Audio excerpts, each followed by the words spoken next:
برادران ملت اسلامی، السلام علیکم ورحمۃ اللہ وبرکاتہ۔ الحمد للہ الحنان المنان الذي خلق الانسان وعلمه البيان، والصلاة والسلام على رسوله سيد الانس والجان وعلى آله واصحابه ذوي الخير والاحسان، اما بعد فأعوذ بالله من الشيطان الرجيم، بسم الله الرحمن الرحيم۔ يا أيها الذين آمنوا ادخلوا في السلم كافة ولا تتبعوا خطوات الشيطان إنه لكم عدو مبين، صدق الله مولانا العظيم وبلغنا رسوله النبي الأمين المتين المختار الكريم، ونحن على ذلك من الشاهدين والشاكرين والحمد لله رب العالمين۔ بارگاہ رسالت معاب صلی اللہ تعالیٰ علیہ وسلم میں درود پاک کا ہدیہ پیش کریں۔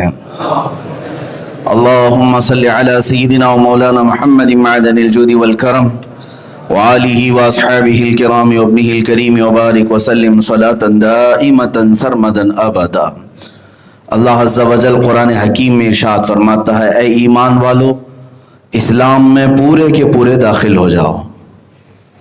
یہ آیت کریمہ اس لیے نازل ہوئی تھی کہ جو نئے اسلام میں داخل ہوئے انہوں نے یہ کوشش کی تھی کہ ہم پرانے طریقوں کو بھی اپنائیں اور اسلامی طریقوں کو بھی اپنائیں، تو اللہ عز و جل نے فرمایا نہیں، اسلام اگر تم نے قبول کیا ہے تو پورے کا پورا اسلام ہی قبول کرو۔ جیسے حضرت عبداللہ بن سلام رضی اللہ تعالیٰ عنہ صحابی رسول ہیں، لیکن پہلے یہ ایک یہودی عالم تھے اور بہت بڑے عالم تھے تورات کے، انجیل کے۔ تو جب وہ اسلام میں آئے، انہوں نے اپنی نشانیاں حضور صلی اللہ تعالیٰ علیہ وسلم کی بارگاہ میں دیکھی تھی، ملاحظہ کیا تھا۔ جب اسلام میں آئے تو وہ اپنے ایک پرانے طریقہ پر بھی عمل کرنا چاہتے تھے۔ وہ کیا ہے؟ یہودی مذہب میں اونٹ کا گوشت حرام ہے، اونٹ کا گوشت کھانا حرام ہے، اور امت محمدیہ میں حلال ہے۔ ہمارے لیے اونٹ کا گوشت حلال کیا گیا ہے۔ حلال کا مطلب فرض اور واجب تو نہیں، کمپلسری تو نہیں کہ ہر مسلمان اونٹ کا گوشت کھائے، ضروری نہیں۔ تو حضرت عبداللہ بن سلام رضی اللہ تعالیٰ عنہ نے یہ سوچا کہ میں اسلام میں داخل ہو چکا ہوں، اسلام میں اونٹ کا گوشت کھانا فرض اور واجب تو نہیں کھاؤں گا تو کوئی گناہ تو نہیں، اگر نہیں کھاتا تو اسلام پہ بھی عمل ہو جائے گا اور یہودی مذہب پہ بھی عمل ہو جائے گا۔ یہودی مذہب میں کھانا حرام ہے، دونوں پر عمل کر لوں گا۔ رب تبارک و تعالیٰ نے آیت نازل فرمائی، نہیں، پچھلے ادیان کو اس میں ملاتے ہوئے اسلام پر عمل نہ کرو۔ اے ایمان والو، اسلام میں داخل ہوئے ہو تو پورے کے پورے اسلام میں داخل ہو جاؤ۔ آپ فخر کے ساتھ کہو کہ میں مسلمان ہوں، فخر کے ساتھ کہو کہ میں شریعت محمدیہ کو فالو کرنے والا ہوں، اس کی پیروی کرنے والا ہوں۔ آج ہمارے حالات بھی اس طرح کے ہو چکے میرے عزیزوں، خصوصاً ہندوستان کے مسلمان جو دوسرے کلچر ایڈاپٹ کیے ہوئے ہیں اور اسلام میں آنے کے بعد بھی وہ چیزیں برقرار رہ گئیں۔ پرانے مسلمان ہو سکتا ہے جو نئے اسلام میں داخل ہوئے تھے، تو انہوں نے کچھ پرانے کلچر اپنے درمیان باقی رکھ لیے جو آج ہمارے لیے ایک فتنہ اور ایک بلا بن چکے ہیں۔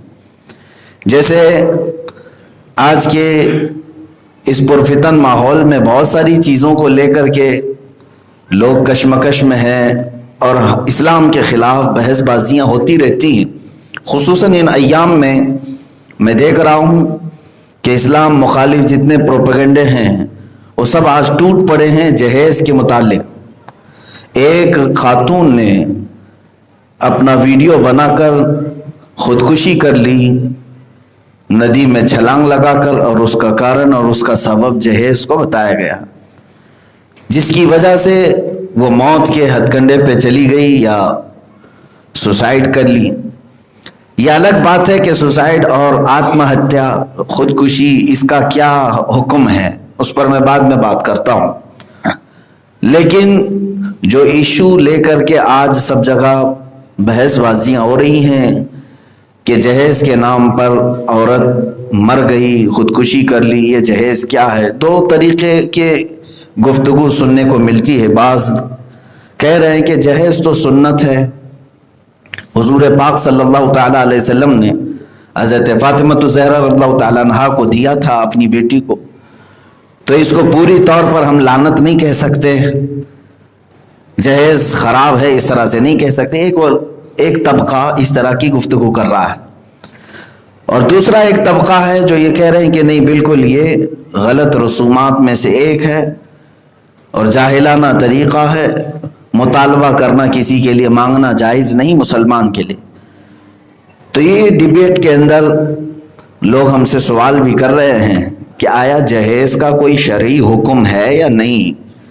صاف میں آپ کو یہ بتا دوں، اسلام میں عورت کی جانب سے جہیز دینے کا کوئی اصول نہیں، کوئی اصول نہیں، یعنی کہیں پر بھی نہ نکاح کے یہ ارکان میں ہے، نہ نکاح کے لیے واجب ہے، نہ نکاح کے لیے شرط ہے، کہیں پر یہ تمام چیزیں نکاح کے درمیان رکن نہیں بنتی جہیز دینا۔ کہ ایسا نہیں ہے کہ اگر کسی لڑکی کو جہیز نہیں دیا گیا تو شادی نہیں ہو سکتی، اسلام میں ایسا کوئی نہیں۔ یہ بعد کی بنائی ہوئی بہت ساری چیزیں ہیں جو اس میں ملا دی گئیں۔ میں اس بات پر آتا ہوں جنہوں نے اس کو سنت مصطفیٰ کہا۔ حضور پاک صلی اللہ تعالیٰ علیہ وسلم نے اپنی بیٹی کو جہیز دیا، کاش اسی سنت پر آج عمل کیا جاتا، اسی سنت پر عمل کیا جاتا۔ حضور اکرم صلی اللہ تعالیٰ علیہ وسلم نے جو دیا اپنی بیٹی کو، وہ پہلے چیزیں محسوس کر لیں کیا دیا تھا۔ ایک چادر اور ایک پلنگ اور ایک مشق پانی بھرنے والا چمڑے کا، اور بعض روایات میں ایک چکی ہے اور 2 پتیلیاں ہیں، مٹی کی ہانڈیاں ہیں۔ یہ ہے سیدہ کائنات فاطمہ الزہرا رضی اللہ تعالیٰ عنہا کا جہیز جو رسول کریم صلی اللہ علیہ وسلم نے رخصتی کے وقت انہیں دیا تھا۔ تو سنت حضور اکرم صلی اللہ تعالیٰ علیہ وسلم کی بتا کر گاڑی گھوڑے مانگنے والے، کیا وہ اتنے جہیز پر قناعت کر لیں گے؟ اگر آج اپنی بیٹی کو کوئی ایک چادر، ایک تکیہ اور ایک بستر دے کر کے بھیج دے تو کیا تم قبول کر لو گے؟ سنت کو بہانہ بنا کر ماں باپ پر بلا بن کر کے اترنے والے وہ جوانوں کے لیے میں آج کہتا ہوں، حضور اکرم صلی اللہ تعالیٰ علیہ وسلم نے جو دیا تھا اس کا پس منظر کسی کو نہیں معلوم، اللہ ماشاء اللہ جانتے ہیں اہل علم، لیکن اکثر جو آج بحث کر رہے ہیں کہ نہیں یہ سنت ہے، اس کو اس طرح سے خلاف بھی نہیں کہنا چاہیے۔ ارے تاریخ تو پڑھو، میرے آقا صلی اللہ تعالیٰ علیہ وسلم کے نکاح، حضرت فاطمہ الزہرا رضی اللہ تعالیٰ عنہ کے نکاح کا جب مسئلہ آیا، حضرت علی نے پیغام بھیجا حضور اکرم صلی اللہ تعالیٰ علیہ وسلم کی بیٹی سیدہ کائنات کے نکاح کے لیے، تو حضور اکرم صلی اللہ تعالیٰ علیہ وسلم نے انہیں طلب فرمایا۔ کس کو؟ حضرت علی کرم اللہ وجہہ الکریم کو۔ پوچھا تم میری بیٹی فاطمہ سے نکاح کرو گے، تم مہر میں کیا دو گے؟ مہر یہ مرد کی طرف سے ہے، عورت کی طرف سے نہیں، عورت کو دینا نہیں ہے۔ اسلامی جو نکاح ہے اس کا اصول، اس کا کانسیپٹ قرآن پاک کی نظر میں مرد ہی عورت کو دے گا۔ یہ تو بدلا ہوا ہے، یہاں پر عورت پورے مرد کو پال رہی ہے ہندوستان میں، شادی کر کے آتی ہے، حتیٰ کہ وہ جوڑا بھی جو شادی میں پہنتا ہے وہ عورت کے پیسوں کا پہن کے آتا ہے۔ نہیں، ایسا رواج ہے۔ اسلام نے جو فضیلت بیان کی ہے، الرجال قوامون علی النساء بما فضل اللہ بعضهم علی بعض وبما انفقوا من اموالہم، اللہ فرماتا ہے مردوں کو اللہ نے حاکم بنایا ہے عورتوں پر، وہ اس لیے کہ اپنا مال عورتوں پر خرچ کرتے ہیں۔ مردوں کو فضیلت کیوں دی گئی ہے؟ کہ وہ اپنا کمایا ہوا مال عورتوں پر خرچ کرتے ہیں، اس لیے وہ حاکم ہے۔ اور اگر یہاں الٹا ہے، عورتیں اپنا مال اگر مردوں پر خرچ کر رہی ہیں تو یہ تو قانون الہی کو بدل رہا ہے۔ یہ رواج میرے عزیزو، حضور اکرم صلی اللہ تعالیٰ علیہ وسلم نے انہیں طلب فرمایا۔ حضرت علی سے پوچھا کہ کیا ہے تمہارے پاس مہر کے لیے؟ کہا کچھ بھی نہیں ہے، میرے پاس کچھ ابھی مال نہیں ہے۔ حضور اکرم صلی اللہ تعالیٰ علیہ وسلم نے پوچھا وہ تمہاری جو زرہ تھی لوہے کا لباس جنگوں میں پہنا جاتا تھا، اسے زرہ کہتے ہیں۔ وہ کہاں ہے؟ کہا ہے میرے پاس، کہا اسے بیچو اور شادی کی رقم جمع کرو۔ یہ نہیں کہ میں بیٹی کا باپ ہوں اور میں سب دے دوں گا۔ حضرت علی رضی اللہ تعالیٰ عنہ نے اپنے وہ لوہے کی زرہ حضرت عثمان غنی رضی اللہ تعالیٰ عنہ کے ہاتھ بیچ دی۔ بعض روایات یہ بتاتی ہیں 480 درہم کے قریب مال اس وقت حضرت علی کے ہاتھ لگا۔ ایک زرہ بیچی تو اتنا مال آیا، اور وہ پورا پیسہ لا کر کے حضرت علی رضی اللہ تعالیٰ عنہ حضور صلی اللہ علیہ وسلم کی بارگاہ میں رکھ دی۔ حضور پاک صلی اللہ تعالیٰ علیہ وسلم نے انہی پیسوں میں سے حضرت ابو بکر، حضرت بلال اور کچھ صحابہ کو کہا کہ جاؤ ایک چادر لاؤ، تکیہ لاؤ اور کچھ سامان لاؤ میری بیٹی اور داماد کے گھر بسانے کے لیے۔ انہی پیسوں میں سے وہ سامان خریدا گیا جس کو آج جہیز سنت مصطفیٰ بتا رہے ہیں۔ اگر اس سنت پر عمل کرنا ہے تو اے دامادو پہلے پیسے بھیج دو، اپنے سسر کے گھر پہلے پیسے بھیج دو، تاکہ تمہارے پیسوں سے تمہاری دلہن پورا جہیز لے کر کے آئے گی، تاکہ سنت پر عمل ہو جائے۔ حضور پاک صلی اللہ تعالیٰ علیہ وسلم کی بارگاہ میں حضرت علی نے اپنے پیسے پورے بھیج دیے۔ اس کو کہتے ہیں مہر معجل، یعنی پہلے سب سے جلدی میں ادا کیا جانے والا مہر۔ حضرت علی نے مہر کے طور پر پورے پیسے دیے، اسی میں سے سیدہ کائنات فاطمہ الزہرا رضی اللہ تعالیٰ عنہ کا جہیز خریدا گیا، جس کو جہیز کہا جا رہا ہے۔ کس کے پیسوں سے آیا؟ شوہر کے پیسوں سے آیا، حضرت علی کے پیسوں سے آیا۔ اور اس کے بعد اتنا ہی نہیں، حدیث کی کتابوں میں یہاں تک موجود ہے کہ میرے آقا صلی اللہ تعالیٰ علیہ وسلم نے حضرت فاطمہ کے لیے خوشبو خریدی، وہ بھی حضرت علی کے پیسوں سے، شوہر کے پیسوں سے، خوشبو تک اس پیسوں سے منگوایا اور پھر اپنی بیٹی کو رخصت کیا۔ اچھا، ایک تاریخی بات یہ ہے جس کا پس منظر بتایا نہیں جاتا، صرف حضور صلی اللہ تعالیٰ علیہ وسلم نے اپنی بیٹی کو جہیز دیا تھا اور اس کو بنیاد بنا کر بعض لڑکے کے گھر والے اس کو سنت سمجھ کر زبردستی وصولنا چاہتے ہیں، انکم ٹیکس کی طرح۔ میرے عزیزوں، دوسری بات یہ بھی ہے کہ حضور پاک صلی اللہ تعالیٰ علیہ وسلم کی اور بھی تو بیٹیاں تھیں، حضرت ام کلثوم ہیں، حضرت سیدہ رقیہ ہیں، ان کا جہیز کہاں ہے؟ ان کے متعلق کوئی روایت کیوں نہیں بیان کی جاتی کہ ان کی بھی تو شادیاں ہوئی؟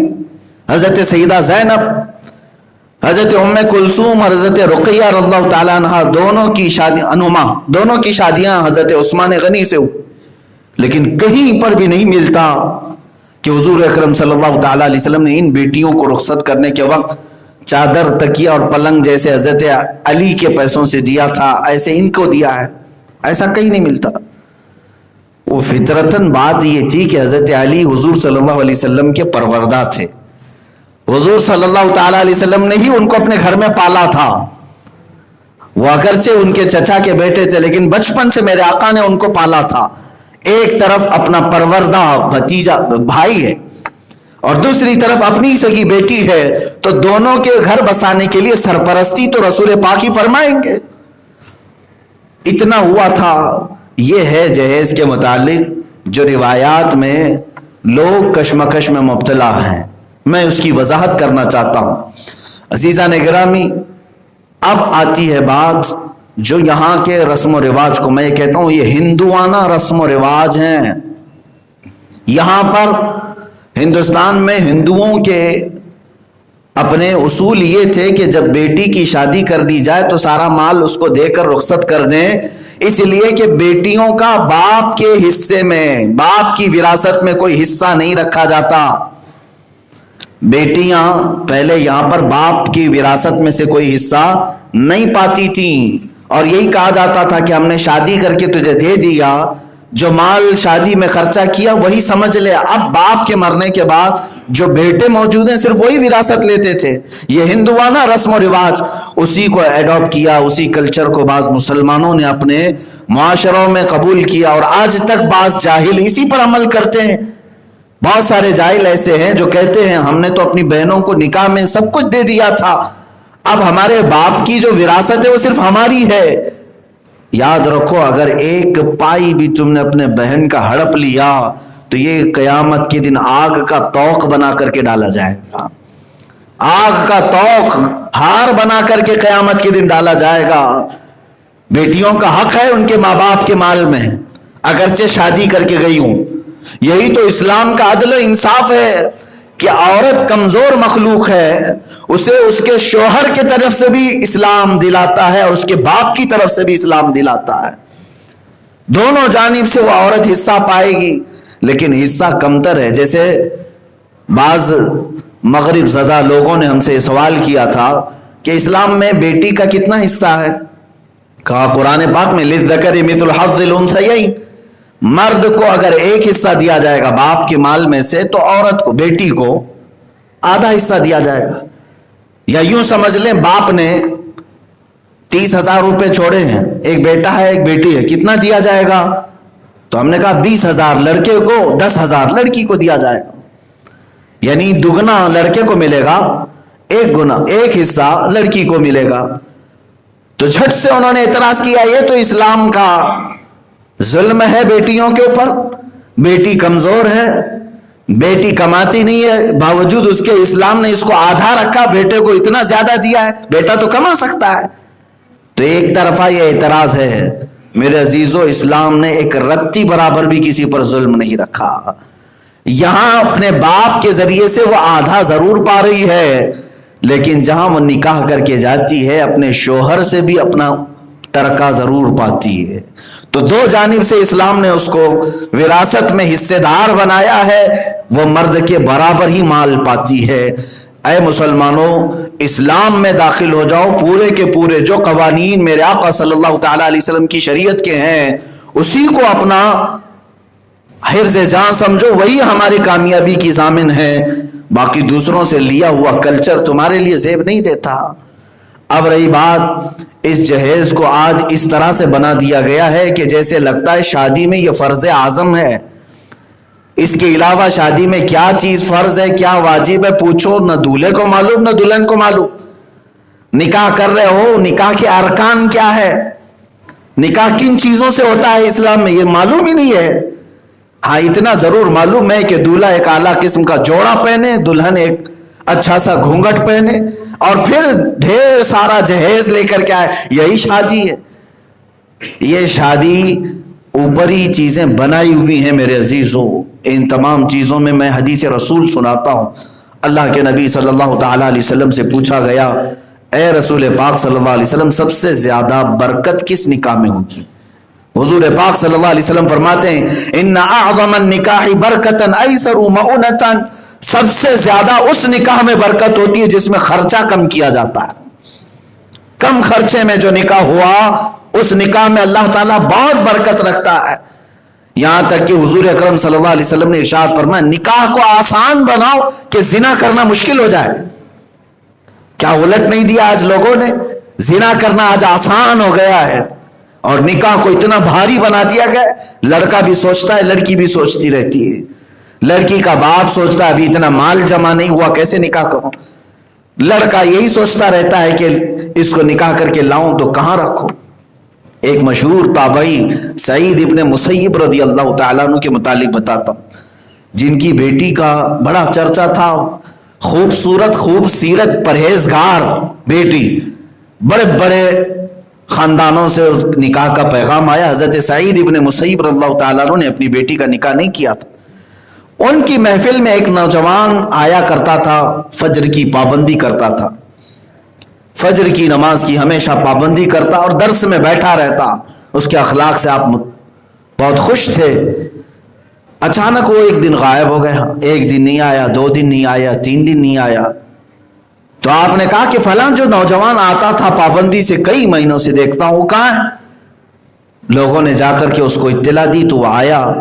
سعید ابن مسیب مدینے کے سب سے افضل ترین تابعی ہیں۔ آپ نے پوچھا کہ تو اچانک غائب کیوں ہو گیا مسجد نبوی سے؟ کہنے لگا کہ حضور میری بیوی کا انتقال ہو گیا، وہ فوت ہو گئی تو میں مصروف ہو گیا گھر کے کام کاج میں اکیلا ہو جاتا ہوں، گھر میں اور کوئی نہیں ہے۔ تو آپ نے فرمایا کیا دوسری شادی نہیں کرتا؟ اس نے کہا مجھ جیسے فقیر کو کون اپنی بیٹی دے گا؟ اب میرے پاس اتنا مال نہیں ہے کہ میں مہر دے کر کے کسی کی بیٹی نکاح میں لے آؤں۔ حضرت سعید ابن مسیب رضی اللہ تعالیٰ عنہ نے اس نوجوان کو طلب کیا اور کہا کیا تیرے پاس 2 درہم ہیں؟ کہا کہ ہاں 2 سے 10 درہم تک تو میرے گھر میں موجود ہیں، وہ لے کر کیا میں اپنی بیٹی تیرے ساتھ نکاح کرتا ہوں۔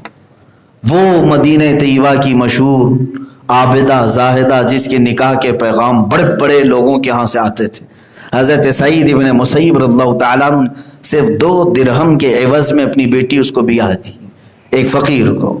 یہاں سے یہ پتہ چلتا ہے کہ اسلام نے نکاح کو آسان بنایا ہے، اور دونوں طرف کی غلطیاں ہمیں یہاں محسوس ہوتی ہیں۔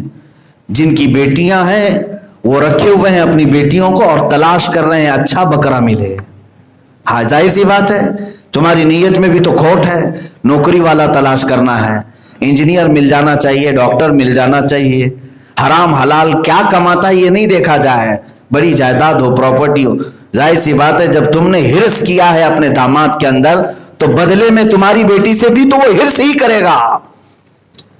بیٹیاں رکھنے والے یہ کیوں نہیں سوچتے کہ اگر نوجوان کمانے کے قابل ہے، کم کماتا ہو لیکن اللہ کے کوئی قرضے باقی نہیں رکھتا، انشاءاللہ العزیز وہ تمہاری بیٹی کا بھی کوئی قرضہ باقی نہیں رکھے گا۔ اس چیز کو تو دیکھنا ہی نہیں آج، یہ کبھی نہیں پوچھتے جا کر کے، بلکہ سب سے پہلے پوچھتے ہیں ڈگری ہوئی ہے کہ نہیں، گریجویٹ ہے نا، کالج کتنا پڑھا ہے، چاہے وہ قرآن میں الف سے با بھی نہ آتا اسے، یہ سوال بھی نہیں ہوتا۔ اسے پوچھا کہ ارکان اسلام معلوم ہے، شرائط اسلام معلوم ہے؟ آپ مسلمان ہیں اور مسلمان سے اپنی بیٹی نکاح کر رہے ہیں، ان تمام چیزوں کو کیوں نہیں دیکھا جاتا؟ 2 طرفہ خرابیاں ہیں جس کی وجہ سے زندگیاں آج جہنم بنتی جا رہی ہیں۔ یہ جو خودکشی تک کے معاملات آ رہے ہیں کیوں آ رہے ہیں؟ اس میں ماں باپ کا بھی قصور ہے، ماں باپ کی غلطیاں ہیں۔ میں بیٹیوں کے باپ سے یہی کہوں گا کہ تم نے اپنی بیٹیاں پالی ہیں بازار میں بیچنے کے لیے نہیں، تمہارے اپنا وہ لخت جگر ہے، تمہارے جگر کا ایک ٹکڑا ہے۔ تم جب کسی کے گھر سے رخصت کر رہے ہو تو اللہ اس کے رسول کے نام پر، آج بھی ہمارے گھروں میں یہ رواج ہے یا نہیں، جب ہماری بیٹی رخصت ہوتی ہے تو اللہ کا کلام قرآن مقدسہ لے کر کے گھر سے جاتی ہے، آج بھی ہے رواج۔ میرے عزیزو یہی ہمارے بزرگوں کا تھا طریقہ۔ بیٹی جب گھر پر جاتی تھی اپنے شوہر کے گھر والے آ کر پوچھتے کیا لائی ہے تو کہتی قرآن پاک لے کر آئی، لیکن وہ اب صرف رسم کے لیے قرآن دیا جا رہا ہے، باقی تو سب جہیز کے نام پر کیا کیا اس کو اٹھا کر کے ڈالا جاتا ہے، پھر اس میں ایک ایک چیز پر اس کے گھر والے اسے تنگ کرتے ہیں۔ ایک بات یاد رکھنا، دنیا کے طلبگار کا پیٹ کبھی نہیں بھر سکتا، حدیث پاک میں ہے یہاں تک کہ قبر کی مٹی ہی اسے بھر سکتی ہے، باقی اس کا پیٹ کبھی نہیں بھرے گا۔ جو تم سے آج مطالبہ کیا تھا کہ اتنا مال چاہیے، یہ یاد رکھ لینا کہ وہ کبھی خاموش نہیں رہے گا۔ 1 لاکھ کا مطالبہ کرنے والا شادی کے 2 سال کے بعد 2 لاکھ پھر مانگے گا، اس کے بعد پھر مانگے گا۔ جو واشنگ مشین مانگتا ہے وہ مکسر بھی مانگتا ہے، جو بائک مانگتا ہے وہ پھر کار بھی مانگے گا، اس لیے کہ ایک بار کتے کے منہ پر دہی لگ جائے تو پھر کتا لالچی بن جاتا ہے اور چوری کر کے دہی کھانا چاہتا ہے۔ اسی طرح سے بعض انسانوں کی فطرت ان کے سسرال والوں نے غلط کی ہے، بیٹیوں کے ذریعے سے بہت کچھ انہیں دے کر کے بھیجنا تاکہ داماد نکما ہو جائے، جب اس کی گاڑی اٹکے کہیں پر وہ اپنی سسرال کی طرف نظر اٹھائے، اپنی بیوی سے کہے جا اپنے باپ سے مانگ کر کے لیا، میں بزنس کروں گا، اور پھر اس پر دھوس ایسا جمائے، باپ سے یہ کہے ارے میں کما رہا ہوں تو کس کے لیے؟ تمہاری بیٹی کو خوش رکھنے کے لیے۔ اللہ نے کیا تمہیں معذور بنایا ہے؟ معذور پیدا کیا ہے؟ قرآن پاک میں اللہ تعالیٰ نے تمہارے لیے تو ارشاد فرمایا کہ تمہیں اللہ نے حاکم بنایا ہے، محافظ بنایا ہے عورتوں کا، اس لیے کہ تم اپنے ہاتھوں سے کماؤ اور اپنی بیویوں پر خرچ کرو، اور میرے آقا نے اس پر ثواب کی بشارت بیان فرمائی، ارشاد فرماتے جس نے اپنی بیوی پر خرچ کر کے 1 لقمہ کھلایا اللہ اسے 1 صدقے کا ثواب عطا فرمائے۔ اور یہ بھی پوچھا حضور اکرم صلی اللہ تعالیٰ علیہ وسلم سے افضل چیز کیا ہے، رات میں تنہائی میں نفل پڑھے یا کوئی اور عبادت؟ حضور اکرم صلی اللہ علیہ وسلم نے فرمایا تنہائی میں نفل نماز ادا کرنے سے بہتر اپنی بیوی کو حلال طریقے سے رات میں خوش رکھنا، یہ اس سے بہتر چیز ہے، اس سے بہتر ہے، کیونکہ ایک کمزور مخلوق تیرے گھر آئی ہے تو اس کی پرورش کر، نہ یہ کہ اس کے باپ کے مال پر اپنی عمارت کھڑی کر۔ یہ چیزوں کو بدلیں، کم سے کم مسلمان تو بدلیں۔ میں سوچتا ہوں بہت ساری ٹیمیں ہیں، بہت ساری کمیٹیاں ہیں، نوجوانوں کی ایسی کمیٹی کیوں نہیں بنتی جو علل اعلان یہ کہیں کہ ہم بغیر کسی مطالبے کے، بغیر جہیز کے نکاح کر کے اپنی گھر دلہن لے کر آئیں گے سنت مصطفیٰ کے مطابق، میرے آقا صلی اللہ تعالیٰ علیہ وسلم کی سنت کے مطابق۔ نوجوانوں کو میں نے اس سے قبل بھی اس طرح کی دعوت دی تھی، وہ شرماتے ہیں، وہ کہتے ہیں ماں باپ مانتے نہیں ہیں، کیونکہ یہ سلسلہ چل رہا ہے، بہت پہلے سے چلا ہے، اور ماں بھی لائی تھی اپنے گھر سے، اور اس گھر میں کافی دنوں سے جوجھ رہی ہے مصیبت کو لے کر۔ وہ یہی سوچتی ہے بہو آئے تو خالی ہاتھ کیوں آئے گی، میں تو اتنے سال رگڑ چکی ہوں گھر پہ جہیز کے نام پہ، میرے بیٹے کی عورت آئے تو میں بھی دیکھوں گی کتنا مال لاتی۔ یہ سلسلہ وار گناہ چلتا رہے گا، کہیں تو اسے بند کیا جائے، کہیں تو اسے روکا جائے۔ بہرحال میرے عزیزو، جس چیز کو جہیز سنت مصطفیٰ کہا جا رہا ہے وہ سنت وہی ہے کہ شوہر کے مال سے خرید کر اپنی بیٹی کو رخصت کیا جائے۔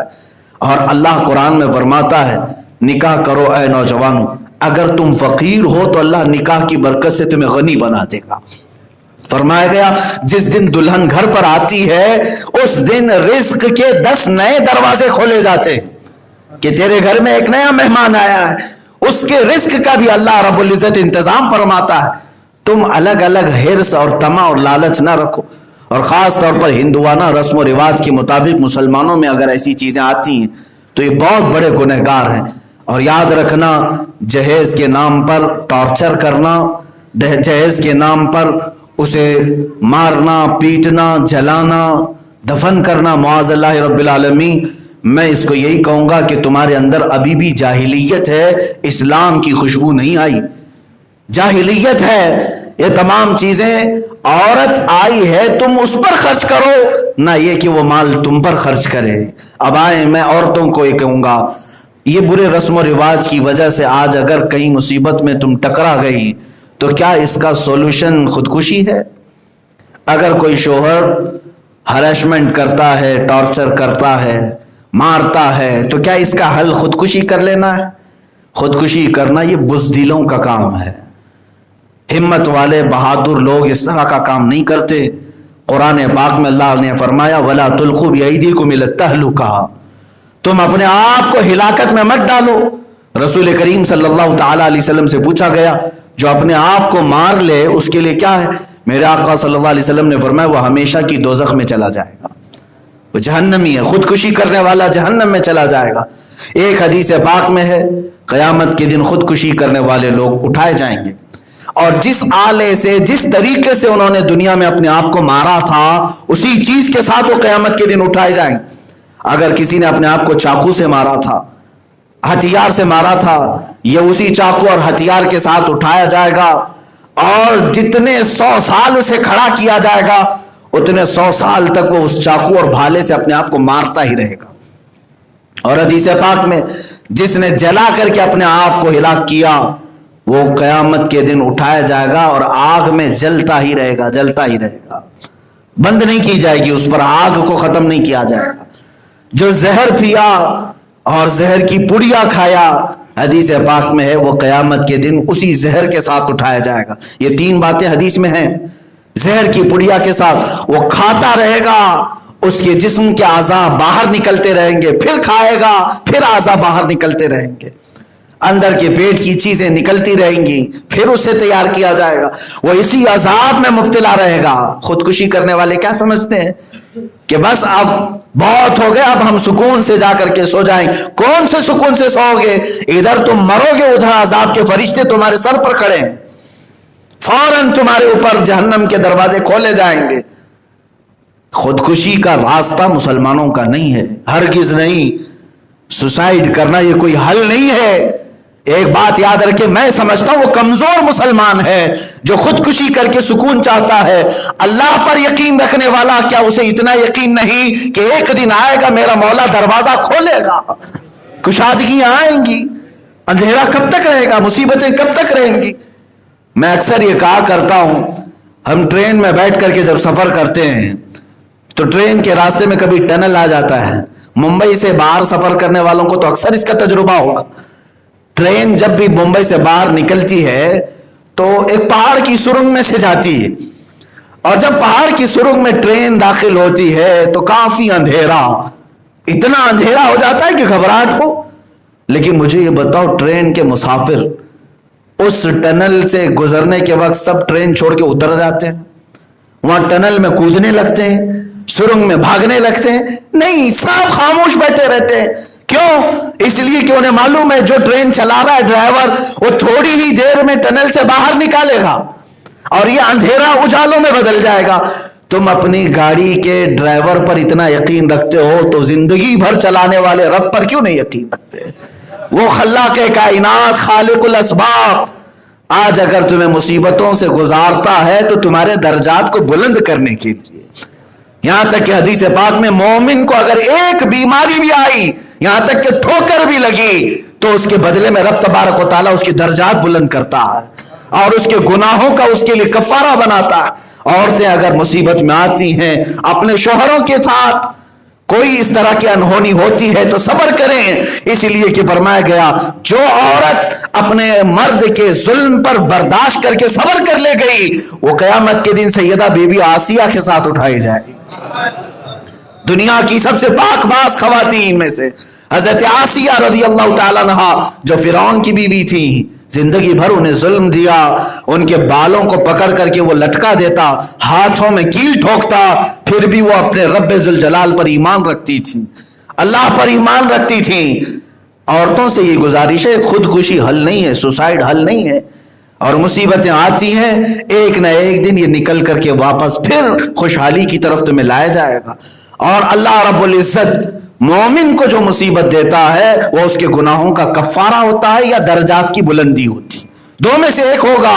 اس لیے عورتوں کو چاہیے کہ صبر کریں. میں دونوں کو یہ تلقین کروں گا, برے رسم و رواج سے اپنے آپ کو آزاد کر لیں, برے رسموں سے آزاد کریں, تاکہ بعد میں یہ بات آنے نہ پائے کہ ہماری بیٹی جہیز کی وجہ سے ماری گئی ہے. میر تقی ایک شاعر ہے, انہوں نے اپنی بیٹی کا نکاح کرنے کے لیے جہیز کے لیے مال جمع کیا تھا, یہاں تک کہ سنا کہ اپنی پوری زمینیں بیچ کر کے اپنی بیٹی کا نکاح کیا تھا. ایک بڑے شاعر. تو شادی کرنے کے بعد ان کی بیٹی کو جب پتہ چلا کہ ان کے باپ نے نکاح کے لیے میرے جہیز کے لیے پوری زمینیں بیچ دی, گھر بیچ دیا تھا, تو بیمار ہو گئی. غم میں اتنی بیمار ہوئی کہ موت ہو گئی لڑکی کی. باپ آئے, بہت جہیز دیا تھا, اور باپ آ کر کے اپنی بیٹی کا چہرہ دیکھا. اس کے بعد انہوں نے ایک اپنی زندگی کا آخری شعر کہا تھا کہ میں نے اپنی بیٹی کو ساری چیزیں دے دی تھی, لیکن بھول گیا تھا اس جہیز میں ایک کفن کو بھی دینا تھا. کفن میں نہیں دے سکا, وہ چیز کمی رہ گئی تھی. میرے عزیزو, کسی کے باپ کی بیٹی اپنے گھر پر لا کر اتنا اسے نہ ستاؤ کہ قیامت کے دن وہ تمہارے خلاف مقدمہ کرے. اور جانور کے چہرے پر ہاتھ مارنے سے حکم حدیث کا یہ ہے, قیامت کے دن وہ جانور کو زندہ کیا جائے گا, وہ اپنی سینگوں سے اس کے پیٹ میں مارے گا, بدلہ لے گا.